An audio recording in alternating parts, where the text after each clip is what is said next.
श्रीमद् भगवत गीता अध्याय 5 कर्मयोग। अर्जुन कहते हैं, संन्यासम कर्मणाम कृष्ण पुनर्योगम च संससि यच्छेय एतयोरेकम तन्मय ब्रूहि सुनिश्चितम। अर्जुन ने कहा, हे कृष्ण, पहले आप मुझसे कर्म त्यागने के लिए कहते हैं और फिर भक्ति पूर्वक कर्म करने का आदेश देते हैं। क्या आप अब कृपा करके निश्चित रूप से मुझे बताएंगे कि इन दोनों में से कौन अधिक लाभप्रद है? तात्पर्य है कि भगवत गीता के इस 5वें अध्याय में भगवान बताते हैं कि भक्ति पूर्वक किया गया कर्म शुष्क चिंतन से श्रेष्ठ है।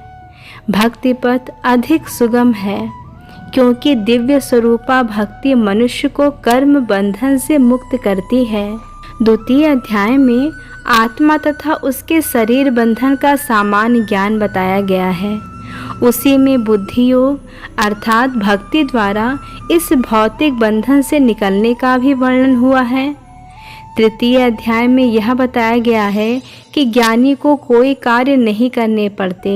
4 अध्याय में भगवान ने अर्जुन को बताया है कि सारे यज्ञों का पर्यवसान ज्ञान में होता है, किंतु 4 अध्याय के अंत में भगवान ने अर्जुन को सलाह दी कि वह पूर्ण ज्ञान से युक्त होकर उठ करके युद्ध करे।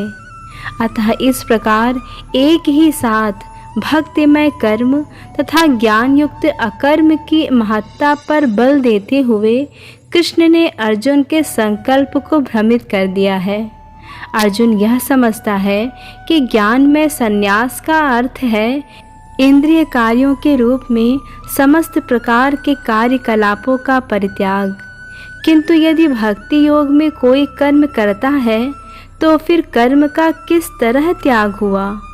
दूसरे शब्दों में वह यह सोचता है कि ज्ञान में संन्यास को सभी प्रकार के कार्यों से मुक्त होना चाहिए, क्योंकि उसे कर्म तथा ज्ञान असंगत से लगते हैं।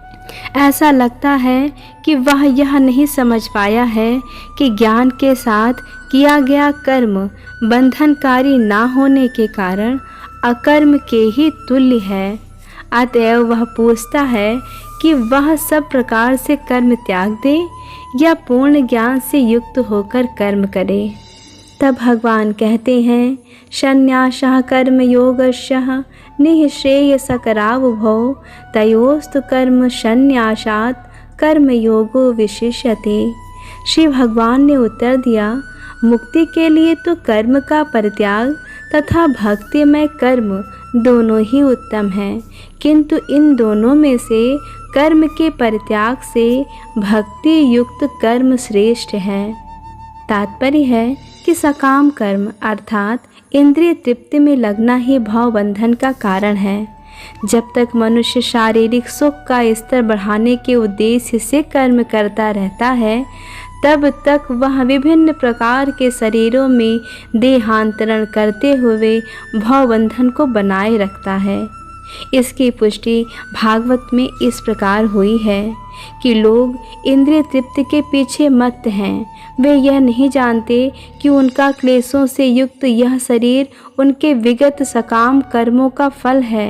यद्यपि यह शरीर नाशवान है, किंतु यह नाना प्रकार के कष्ट देता रहता है। अतः इंद्रिय तृप्ति के लिए कर्म करना श्रेयस्कर नहीं है। जब तक मनुष्य अपने असली स्वरूप के विषय में जिज्ञासा नहीं करता, उसका जीवन व्यर्थ रहता है, और जब तक वह अपने स्वरूप को नहीं जान लेता, तब तक उसे इंद्रिय तृप्ति के लिए सकाम कर्म करना पड़ता है। और जब तक वह इंद्रिय तृप्ति की इस चेतना में फंसा रहता है, तब तक उसका देहांतरण होता रहता है। भले ही उसका मन सकाम कर्मों में व्यस्त रहे और अज्ञान द्वारा प्रभावित हो, किंतु उसे वासुदेव की भक्ति के प्रति प्रेम उत्पन्न करना चाहिए। केवल तभी वह भवबंधन से छूटने का अवसर प्राप्त कर सकता है। अतः यह ज्ञान ही मुक्ति के लिए पर्याप्त नहीं, जीवात्मा के स्तर पर मनुष्य को कर्म करना होगा। अन्यथा भवबंधन से उबरने का कोई अन्य उपाय नहीं है। किंतु कृष्ण भावना भावित होकर कर्म करना सकाम कर्म नहीं है। पूर्ण ज्ञान से युक्त होकर किए गए कर्म वास्तविक ज्ञान को बढ़ाने वाले हैं। बिना कृष्ण भावनामृत के केवल कर्मों के परित्याग से बद्ध जीव का हृदय शुद्ध नहीं होता है, और जब तक हृदय शुद्ध नहीं होता तब तक सकाम कर्म करना पड़ेगा। परंतु कृष्ण भावना भावित कर्म कर्ता को स्वतः सकाम कर्म के फल से मुक्त बनाता है, जिसके कारण उसे भौतिक स्तर तक उतरना नहीं पड़ता। अतः कृष्ण भावना भावित कर्म संन्यास से सदा श्रेष्ठ होता है, क्योंकि संन्यास में नीचे गिरने की संभावना बनी रहती है। कृष्ण भावनामृत से रहित संन्यास अपूर्ण है। भगवान कहते हैं, गेयः सः नित्य सन्यासी यो न द्वेष्टि न कांक्षति निर्द्वंदो ही महाबाहो सुखम बंधात प्रमुच्यते। जो पुरुष ना तो कर्म फलों से घृणा करता है और ना कर्म फल की इच्छा करता है, वह नित्य सन्यासी जाना जाता है। हे महाबाहु अर्जुन, ऐसा मनुष्य समस्त द्वंद्वों से रहित होकर भवबंधन को पार कर पूर्णतया मुक्त हो जाता है। भगवान का तात्पर्य है कि पूर्णतया कृष्ण भावना भावित मनुष्य नित्य सन्यासी है, क्योंकि वह अपने कर्म फल से ना तो घृणा करता है ना ही उसकी आकांक्षा करता है। ऐसा सन्यासी भगवान की दिव्य प्रेमा भक्ति के परायण होकर पूर्ण ज्ञानी होता है, क्योंकि वह कृष्ण के साथ अपनी स्वाभाविक स्थिति को जानता है। वह भली भांति जानता रहता है कि कृष्ण पूर्ण है और वह स्वयं अंश मात्र है। ऐसा ज्ञान पूर्ण होता है क्योंकि यह गुणात्मक तथा सकारात्मक रूप से सही है।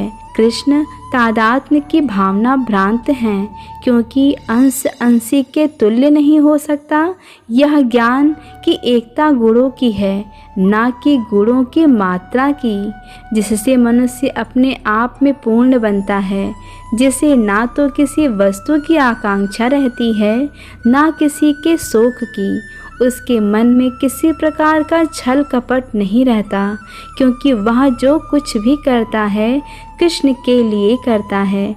इस प्रकार छल कपट से रहित होकर वह इस भौतिक जगत से भी मुक्त हो जाता है। भगवान कहते हैं, सांख्य योगो पृथग बाला प्रवदन्ति ना पंडिताः एकम प्यास्थितः संयुगो भयोर्विन्दते फलम। अज्ञानी ही भक्ति को भौतिक जगत के विश्लेषणात्मक अध्ययन से भिन्न कहते हैं। जो वस्तुतः ज्ञानी हैं वे कहते हैं कि जो इनमें से किसी एक मार्ग का भली भांति अनुसरण करता है वह दोनों के फल प्राप्त कर लेता है। तात्पर्य है कि भौतिक जगत के विश्लेषणात्मक अध्ययन का उद्देश्य आत्मा को प्राप्त करना है। भौतिक जगत की आत्मा विष्णु या परमात्मा है। भगवान की भक्ति का अर्थ परमात्मा की सेवा है। एक विधि से वृक्ष की जड़ खोजी जाती है और दूसरी विधि से उसको सींचा जाता है। सांख्य दर्शन का वास्तविक छात्र जगत के मूल अर्थात विष्णु को ढूंढता है और फिर पूर्ण ज्ञान समेत अपने को भगवान की सेवा में लगा देता है। अतः मूलतः इन दोनों में से कोई भेद नहीं है, क्योंकि दोनों का उद्देश्य विष्णु की प्राप्ति है। जो लोग चरम उद्देश्य को नहीं जानते वे ही कहते हैं कि सांख्य और कर्म योग एक नहीं हैं, किंतु जो विद्वान है वह जानता है कि इन दोनों भिन्न विधियों का एक ही उद्देश्य है।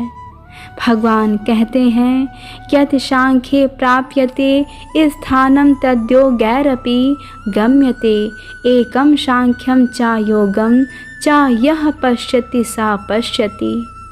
जो यह जानता है कि विश्लेषणात्मक अध्ययन द्वारा प्राप्त स्थान भक्ति द्वारा भी प्राप्त किया जा सकता है और इस तरह जो सांख्य योग तथा भक्ति योग को एक समान देखता है वही वस्तुओं को यथा रूप में देखता है। तात्पर्य है कि दार्शनिक शोध का वास्तविक उद्देश्य जीवन के चरम लक्ष्य की प्राप्ति है। चूँकि जीवन का चरम लक्ष्य आत्म साक्षात्कार है, अतः इन दोनों विधियों से प्राप्त होने वाले परिणामों में कोई अंतर नहीं है। सांख्य दार्शनिक शोध के द्वारा इस निष्कर्ष पर पहुंचा जाता है कि जीव भौतिक जगत का नहीं अपितु पूर्ण परमात्मा का अंश है। फलतः जीवात्मा का भौतिक जगत से कोई सरोकार नहीं होता। उसके सारे कार्य परमेश्वर से संबंध होने चाहिए। जब वह कृष्ण भावना अमृतवश कार्य करता है तभी वह अपनी स्वाभाविक स्थिति में होता है।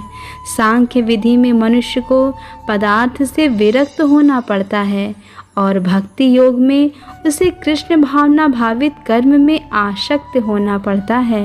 वस्तुतः दोनों ही विधियां एक हैं, यद्यपि ऊपर से एक विधि में विरक्ति दिखती है और दूसरे में आसक्ति। जो पदार्थ से विरक्ति और कृष्ण में आसक्ति को एक ही तरह देखता है, वही वस्तुओं को यथा रूप में देखता है। हरे कृष्ण कृष्ण कृष्ण हरे हरे, हरे राम राम राम हरे हरे।